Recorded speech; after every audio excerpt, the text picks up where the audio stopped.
Amables televidentes, muy buenos días a todos. Arrancó el Telematutino 11, hoy es jueves 19 de enero del año 2023. Gracias por acompañarnos. Los que tengan que salir de su hogar, bueno, pues nos siguen por acá. Es obligatorio hoy comenzar felicitando al equipo Licey y a sus fanáticos, que son ultra fanáticos, porque ganaron en buena lid. Perdimos los orientales. Nos conformamos con ser subcampeón. Muchas felicidades. Señores, la noticia que concitó la atención ayer fue el desplome de un edificio en La Vega de la empresa de muebles L&R. Un edificio de 4 pisos, pero que se desplomó como un castillo de arena. Hubo una empleada fallecida. El caso pudo haber sido peor. Se ocurre en un momento pico en el cual hay clientes. La mortandad hubiera sido peor, porque con los empleados era muy fácil. Eran 6 empleados y lo que había que localizarlo. Pero si eran clientes, no se sabía cuántos clientes había ahí. No todos los días se cae un edificio en la forma que ese edificio se cayó. Se habla de un incendio en el año 2019, pero un incendio en el 4º piso no explica la caída en la forma como se desmoronó ese edificio. Eso ocurre cuando hay un fallo en las columnas del primer nivel o hay un fallo en la zapata. Obviamente las autoridades van a tener que hacer una investigación forense para determinar qué pasó ahí. Pero sí yo quiero llamar la atención y recordar que la isla Hispaniola está en una zona de altísimo riesgo sísmico. Aquí debió ocurrir un sismo de altísima intensidad hace muchísimo tiempo. Le tocó a Haití. Pero nosotros tenemos ahí una bomba de tiempo. Es decir, en cualquier momento aquí puede haber un sismo de alta intensidad, especialmente en el norte del país, Santiago, La Vega, porque es una zona donde hay muchas fallas. Pero como quiera, nuestra isla está sentada en una placa con muchas fallas en torno, y esa es la razón de los sismos. Entonces, uno se pregunta, bueno, si hay edificios tan vulnerables como ese, que se cayeron aparentemente sin ninguna razón, ¿qué pasaría si aquí hay un sismo y se caen 20 o 30 edificios? No los edificios buenos, las torres, que están tan bien construidos, no. Yo me refiero, por ejemplo, usted coge la autopista Quinta Centenario y usted ve en las lomas casitas de 3 pisos hechas, mal hechas. Y aquí no estamos preparados. Fíjense que para esto de La Vega tuvieron que enviar bomberos y defensa civil de aquí de Santo Domingo, porque ninguna provincia tiene la preparación ahí. Los primeros que fueron sacados con vida fue prácticamente la gente. Se perdió una vida, pero pudo haber sido peor. Esperemos que en los próximos días o semanas las autoridades, los expertos, detecten qué pasó ahí. Porque reitero, un desplome de esa naturaleza es por sismo, es por un fallo en las columnas del primer nivel o por un fallo en las zapatas. Por otro lado, el presidente Luis Abinader, que está muy activo y que ofrece declaraciones casi todos los días, ayer estaba en algo relacionado con el tema de seguridad, pero lógico, los periodistas lo abordaron con el tema del fideicomiso, que yo sé que es un tema complejo. Él dice que los que opinan de eso son ignorantes. Es posible que haya gente que no sepa del tema y esté opinando, porque este es un tema para los abogados, para los economistas, para los expertos en finanzas, porque es un tema relativamente nuevo que surge aquí en el 2011 con la Ley de Desarrollo Hipotecario, el fideicomiso privado. Después se fueron creando fideicomisos y ahora el gobierno somete un proyecto de ley de fideicomiso público. El presidente dice que por razones políticas que lo atacan. Decir que una privatización es una ignorancia, y no, presidente. No es por razones políticas. Aquí, independiente de los partidos políticos que han hecho planteamientos muy correctos, muy puntuales, porque yo creo que nadie se opone a una ley de fideicomiso.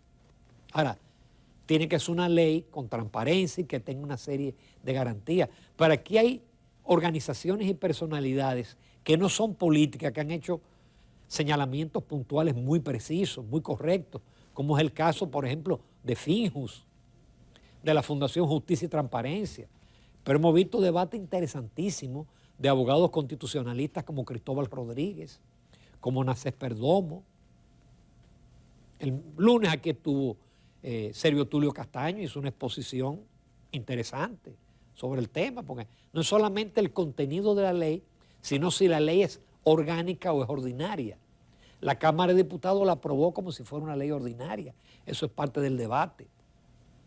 Pero lo de la privatización de un presidente, eso no es imposible.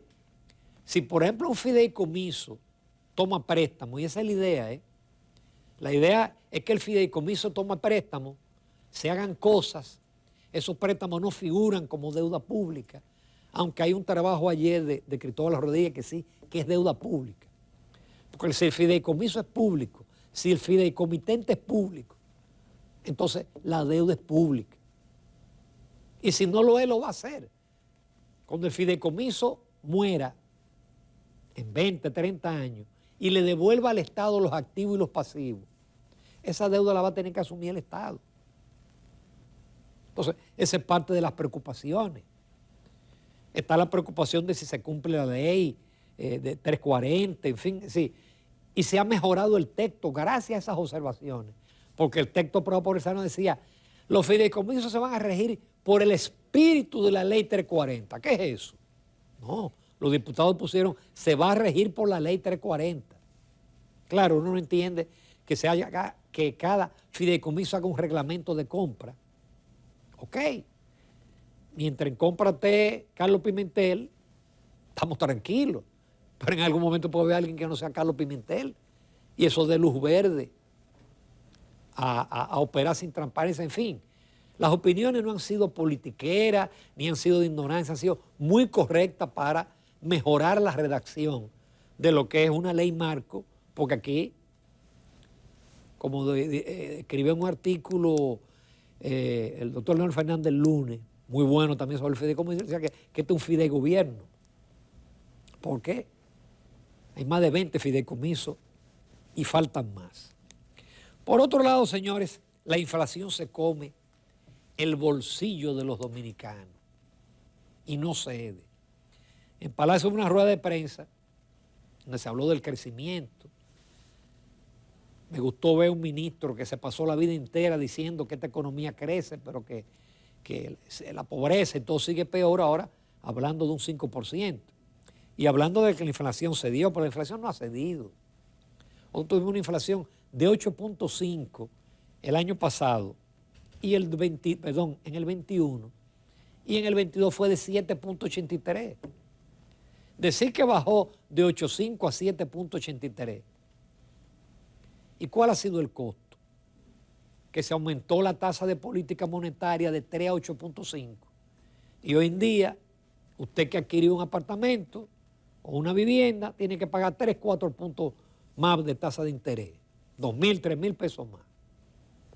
Y los préstamos al consumo han aumentado porque, lógicamente, todos los bancos centrales han aumentado la tasa de política para frenar los préstamos y así frenar la inflación. Esa es la idea. Frenar los préstamos, enfriar la economía y así frenar la inflación. Pero aquí no se ha podido frenar. A pesar de que bajaron los precios, han bajado los precios de los cereales, los combustibles. El precio de los fletes ya está a nivel prepandemia, para que no se siente esa baja de los precios. Claro, el dólar está subiendo de manera consistente y eso pesa en los precios. Por eso el Banco Central se dio cuenta y, con una medida contradictoria, pero sí bien pensada, sueltan 24.000 millones para la construcción. ¿Por qué? Porque la construcción apenas no creció en el año 22. 0.6%. Nada. Y el Banco Central necesita que la construcción sea el motor. Porque se sabe que este año es muy difícil que el turismo venga más turismo que el año pasado. Por ejemplo, la remesa.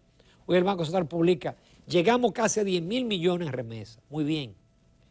Pero son 540 millones de dólares menos que el 21. ¿Qué dice eso? Que en el 23 las remesas no van a ser más grandes. Y muy difícil también las ventas de zona franca y las exportaciones nacionales. Entonces, hay que tratar de que la construcción sea la locomotora, como lo fue en el 21. En el 21, cuando el turismo todavía sacaba la cabeza, fue la construcción. En el 22 fue el turismo. Pero yo me alegro del nivel de optimismo de los funcionarios y del presidente en relación a la economía, porque los pronósticos de organismos internacionales como el Banco Mundial, el Fondo Monetario y CEPAL no son tan optimistas. Finalmente, señores, aquí ocurren cosas increíbles. La gobernadora de Dajabón, conjuntamente con el ejército, dotó de un carnet a obreros ilegales haitianos que trabajan en finca.